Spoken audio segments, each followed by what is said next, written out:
Hello viewers and welcome to Intriguing Megalithic Perspectives.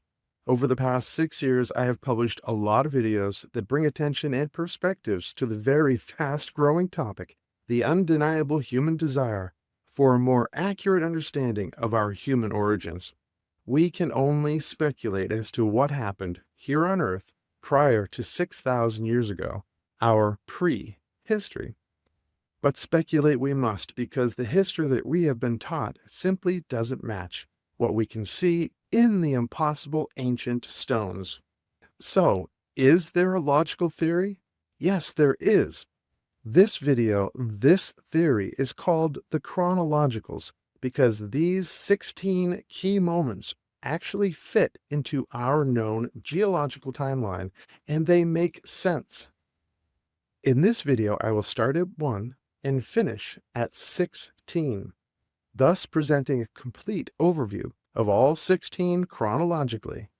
After this video, in the coming months, I will create videos for each chapter and with greater detail.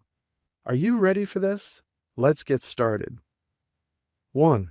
Everything that we, our archaeologists and institutions, have studied and accepted about our evolution through the past 7 million years is accurate enough. There have been almost 20 variations of the upright hominin category, and we, the Homo sapien, are the most recent of the evolutionary process, as we appeared on Earth's billions of years timeline at only about 300,000 years ago. Where this chronological theory starts, though, Chapter 1 is at about 40,000 years ago, when an amazing thing happened, as for the first time here on 8219K-3, a species was granted the protected status by the Council as an sentient candidate. This planet was closed 40,000 years ago. An sentient candidate is any developing species that shows the potential to ascend into the stars fully on its own. If a species shows that potential, it must be left alone starting very early. No interference, no outside influences at all. Then, if a species can advance and get off of its own planet entirely on its own, before depleting its own natural resources or without killing itself off first, then that species has proven the talents and the temper to contribute to the interstellar community, to become fully sentient. It's the greatest achievement ever for any species, and yes, there are dozens of sentient planets out there, and they are way ahead of us. Earth's first sentient candidacy happened 40,000 years ago. Finally, because of all the studies, our ancestors had language, and they were keeping fire, and they were using tools. Then our complete isolation went on and on and on for 25,000 years, with no change though, no advancements, no further developments. Well, we fought amongst ourselves, we lived in caves, we cooked our food, we followed our food as we traveled in packs, killing and eating what we needed as we went.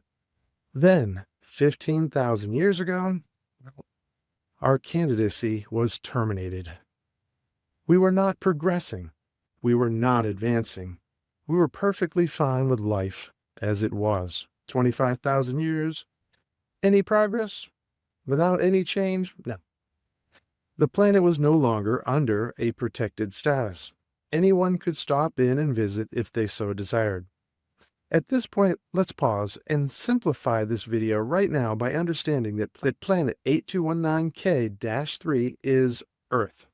And although we humans think Earth is beautiful, to others it is a hostile environment. And this is not only because our planet is covered with glaciers and ice on both ends, and our oceans are filled with a corrosive compound of NaCl, and the atmosphere is mostly nitrogen and is always moving with weather patterns and changing abruptly, or that starving bacteria exists along with an unlimited amount of insects which thrive here, but also because our sun is in its prime and it emits flares of crunching, pure energy. We have evolved here, so we are oblivious to it. To other species, though, Earth and its entire solar system is a nightmare. Level 3 suits are required. Earth is not easy, so nobody is flocking here to enjoy a nice picnic and a beautiful sunny day sitting by the river. Sorry, that's just us. 3.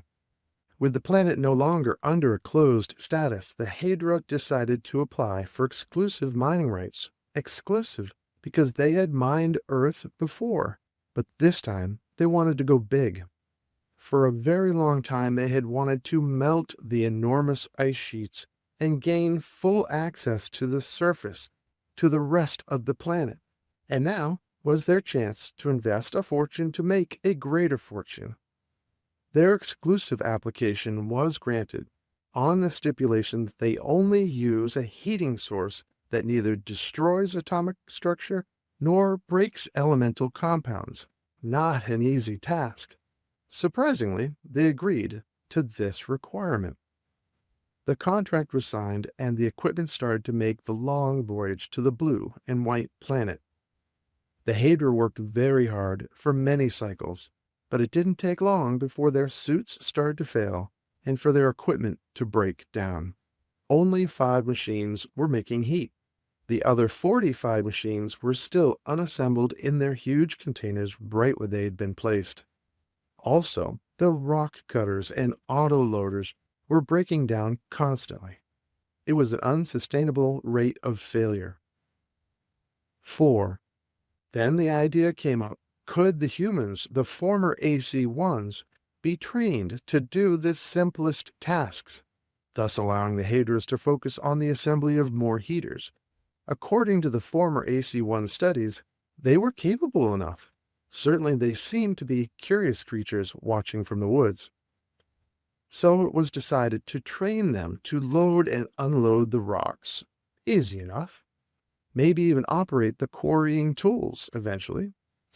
Thousands of them were captured and given food and warm shelter and music. Then the training commenced. Several cycles passed, but it wasn't working. The humans weren't motivated and they didn't appreciate the good food, the music, the dry beds, and the warmth and the shelter from the weather. And just as they were starting to show a minimal level of usefulness, they started to die of what appeared to be old age. The Hydra had been very patient as they tried to train the humans, but it became clear that the humans couldn't figure out much on their own, didn't care to, and would run for the woods at any chance they got. And simply they didn't live long enough anyways. 5. Failure wasn't an option, and desperation was starting to set in. So the Hydra decided to try a new and dangerous approach, to genetically modify the humans. They did have a geneticist who was confident that these creatures could be upgraded to live at least twice as long, to have the capacity for a more complete language, and to figure out puzzles on their own. These 3 simple improvements were purely neural and not physically visible. So how could they get caught? Genetic splicing and selection began, and, surprisingly, it started to show results within the first several generations, within just 60 years. They had human helpers that were motivated, wanted to impress, communicated very well, and lived twice as long as their primitive originals. Within 300 years, the Hydra had 1,000 upgraded humans, but they didn't call them upgrades. They knew that they needed a more discreet label for them, so they simply referred to them as their human laborers. 6. With the help of their laborers, the heaters were repaired and the assembly of the rest of the heaters started. And within another 100 years, the heaters were all assembled and pumping out quartz heat from local granite quarries. The human laborers were working hard and enjoying their time off in their dry living quarters and enjoying good food and music. And when a machine broke down, they could figure out most of it by themselves. They communicated very well, and they proved to be very useful. They even trained their own replacements before they grew old and died. Perfect. The planet, on the other hand, was not happy. With the heat and the climate changes, cold glacial melt-off flowed into the oceans and altered the deep water currents. Lightning storms became common and violent. Enormous low and high pressure patterns covered the planet with never-ending storms, and hundreds of animal species, plants, and insects were suffering the worst of fates. But it was success and profits for the Hydra, as the ice sheets and the glaciers receded, uncovering incredible amounts of valuable elements and minerals. 7. With the ice now gone, it was time to reduce the quartz heaters down to just 10 of the 50. The temperatures leveled off at warm, and eventually the storms also settled down. The planet had been altered. For the next 1,000 years, Earth is mined by the Hydra and their machines with the help of their laborers. And as opportunities were presented, the laborers even expanded their role by also learning to drive the skimmers and flying the transports and more. As you can imagine, the rivers turned brown and the ecosystems were altered. From insects to woolly mammoths, the food chains were disrupted. 8. News about the mining success on 8219K-3 is heard everywhere, and the Council occasionally hears stories about the humans being trained to use advanced Hydra equipment. The Hydra themselves, of course, deny these stories, so the Council makes it clear to them that it must not happen, as it's possible that these humans could be, and likely should be, reclassified as AC2, and Earth closed once again. So the Hydra quickly end the advanced work that their laborers are doing. This creates a big problem, though, as now the human laborers are reduced back to only the simple jobs of quarrying and moving rocks. They are not allowed to drive or fly or repair equipment anymore, or search for valuable minerals, and with the heaters and the mining equipment at more than 1,000 years old at this point, well, everything starts breaking down again. So the Hydra start planning their departure from the blue and white and now brown planet. They've profited enough from 1,000 years of successful mining anyways. But they now have 5,000 of these secretly upgraded humans. What will they do with them? 9. The Council continued to hear stories about the Hydra laborers doing more than simple labor. So they decided to form a delegation, and that diverse team made a surprise visit to Earth. The delegation quickly decided that the Hydra should not have humans working for them at all, not even the simple work in the quarries. And what's more, the massive damage done to the planet must also stop, cease, and desist. So they do. All stop. And it's okay, as the Hydra had already made their decision. They were already done. But before the Hydra can leave, though, of course, they must pack up everything and leave nothing behind. All 50 sites must be completely gone, erased. This includes the quarries, which must be filled in and covered over. Once this is done, with some assistance from their helpers, the Hydra tell their laborers what their options are. 1. Go with them, to be simple pets and servants with a non-sentient status, of course. Or 2. To be left behind, to tough it out on their own in the woods while the glaciers and the ice sheets slowly return. Most of the humans decide to go as pets and servants out into the high-tech horizon, but still, at least 500 make the bold decision to stay. It's their choice to make. 10. Even before the last quartz heater was turned off and then packed up, the planet had started to cool and the storms had started to return. It was a very scary walk into the woods for the 500 former laborers who decided to stay, as there would be nowhere to hide at first. For the next 800 years, the mankinds faced the harsh elements. Yes, I said mankind's, plural. as there were now two kinds of man. The natural humans toughed it out like the animals that they were. The upgrades built what they could, stored what food they could, and settled into a long-term lifestyle that was very different from what they had been used to.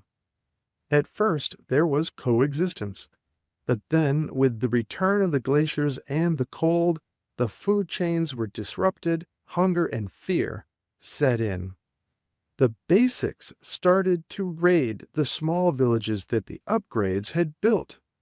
Thus, a war started, and yes, the upgrades were outnumbered 2,000 to 1. Horrible odds. Take a moment and try to imagine a time when there were humans out there in the woods that wanted everything you had. They looked the same as you, but they were not the same as you. They could not talk. You couldn't understand them, but they could punch and grab and kill. They were hungry and they would kill you for the meats and foods that you had salted and saved. Survival of the fittest and communication, followed by a truce, is not possible under those circumstances. The numbers started out at 1 million versus 500, and it's a vast frozen world out there. The eventual winner of this 800-year war, as you might have guessed, was the one who could make sharper tools and be tactical and organized with better communication and planning, not only to survive Mother Nature, but also to survive the countless attacks by hungry, primitive Homo sapiens. Yes, eventually, the naturals were scarce and hiding in small packs, and the upgrades hunted in well-prepared groups from mountain to mountain and then eventually crossing to other continents. 11. Over and over the Council did receive reports regarding Earth, and over it was stated that the former sentient candidates on 8219K-3 were killing each other and battling the elements on a disrupted planet. The images were awful. The massacres in the snow by the hundreds. Was it a war? Was it cannibalism? And meanwhile, in other galaxies, the Hydra didn't deny that they now had hundreds of thousands of their human laborers as pets and as servants, and they had not shown any tendency towards violence. Their humans were happy and enjoyed their lives traveling and working for the Hydra. So the Council sent a second delegation to 8219K-3. They arrived during a very cold century to find that the human population was greatly reduced. Humans were actually hard to find. And the few that they did find lived in solid defensive structures made out of trees and rocks. They still had fire, but they also had better tools, and their language was far more extensive. What had happened here? An overall scan of the planet found almost 100 of these defensive forts, and a total population of just 20,000 humans. And they seemed to be living peacefully and humbly in their secluded, frozen confinements. The delegation watched from the skies for several more years, but they didn't witness any of the killings that had been reported to the Council. Either the reports were false or the conflict was done. So they captured several of the oldest humans from several of the locations and tried to communicate with them. This turned out to be easy enough, as these humans were far more advanced than what the record stated the former AC-1 had been. The delegation quickly learned that, yes, the killing had happened, but now it was done. It had ended many years ago. All of the naturals were gone. Naturals? Naturals? Oh. Suddenly, the secret to the Hadra's success on this planet had been sprung. 12.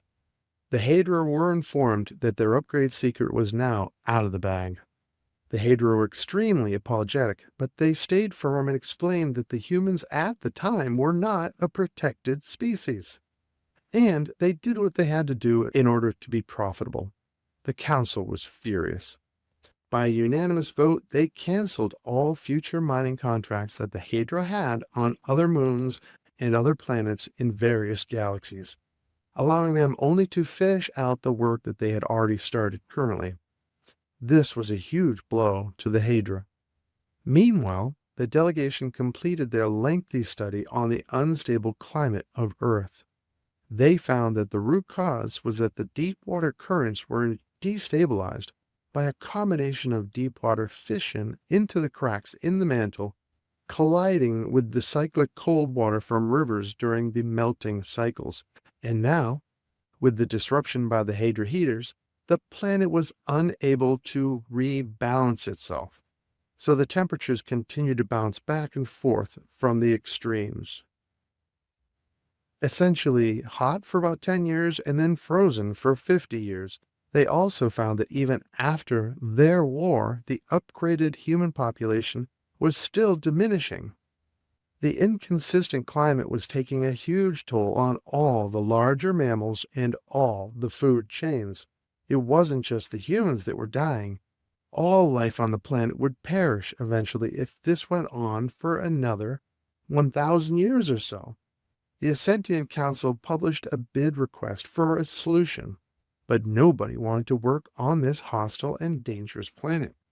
So the contract to balance the climate on A219K-3 simply became bad press, as it only brought attention to the fact that there was an unnatural and apparently dangerous species living there, a species that had a genocide capacity.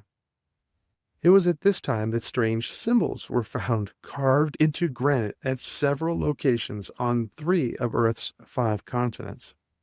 The stories that these stone carvings told were not clear, but they appeared to show extinct species and various images of Hydra technology. All of these locations needed to be destroyed, as it was still possible that the new Ascentian candidacy should be given to this upgrade. Now there was a sense of urgency. 13. The universe had several quick responses to the situation on planet A219K-3, and the first was simple: do nothing and let them die.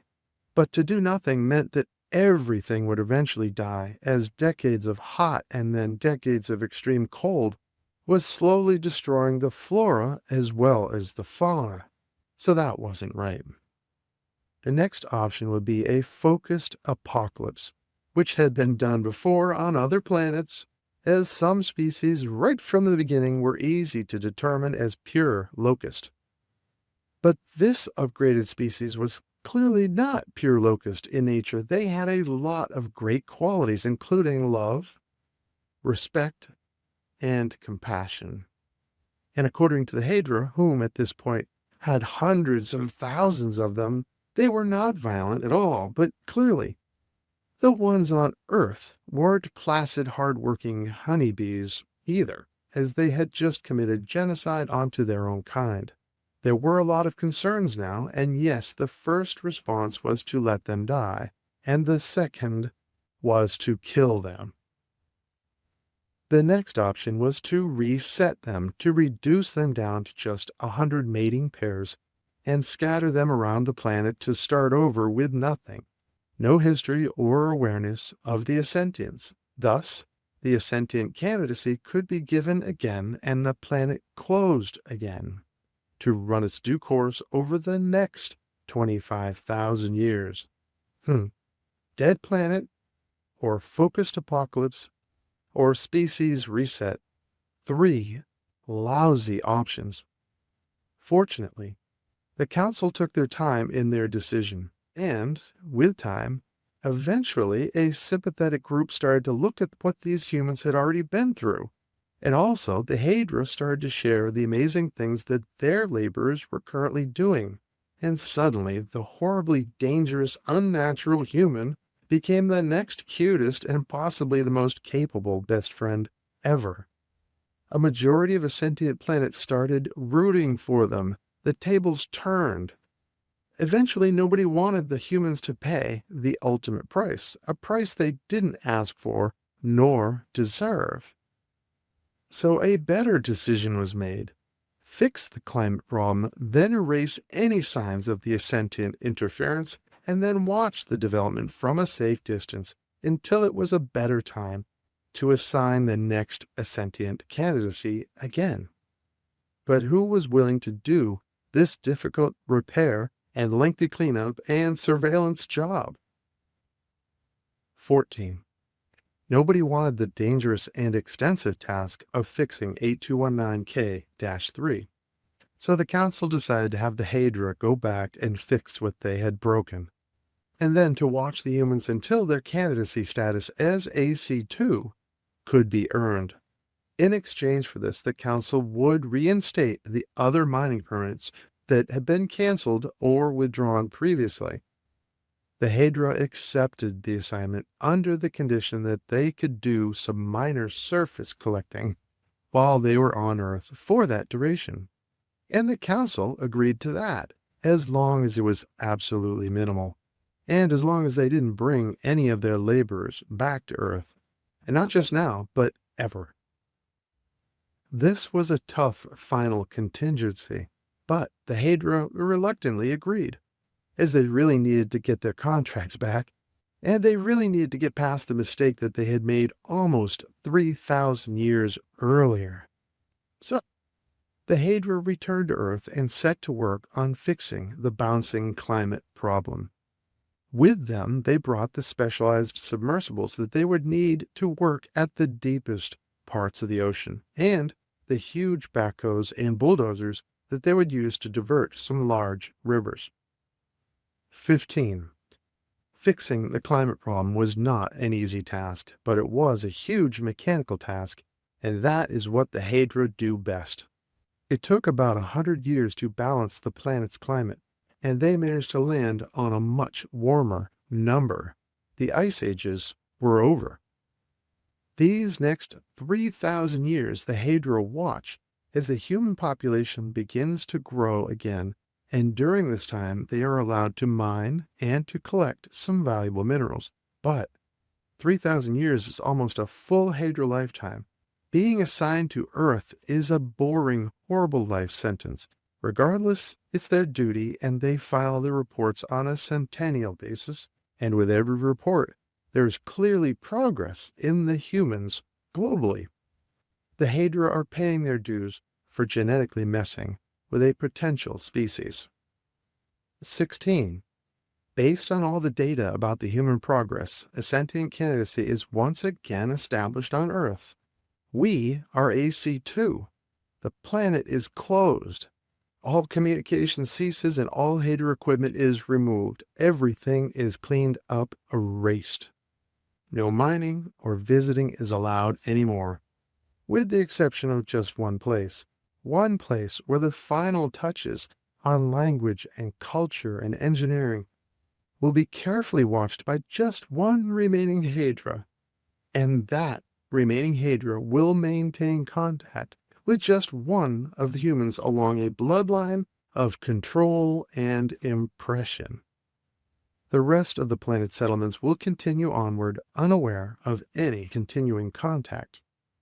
This continues for another 2,500 years, and then it's time finally to go. The rest is the known history of mankind. So there it is, the chronologicals of mankind. The logical 16 chapters as a step-by-step theory that explains our mysterious prehistory. So is it so hard to believe that we are being carefully observed for the second time, and that this time we are so close to being accepted into a much greater community? Can we colonize into space? Can we get out there without continuing into our tendencies towards violence and genocide? Are we honeybees or are we locusts? If you pay any attention to the international news, then you kind of do have to wonder, we are so close. Can we just end the fighting and the greed? We are all AC2, you and I. Let's work together. Thank you for watching. Please like and share, and always keep an open mind.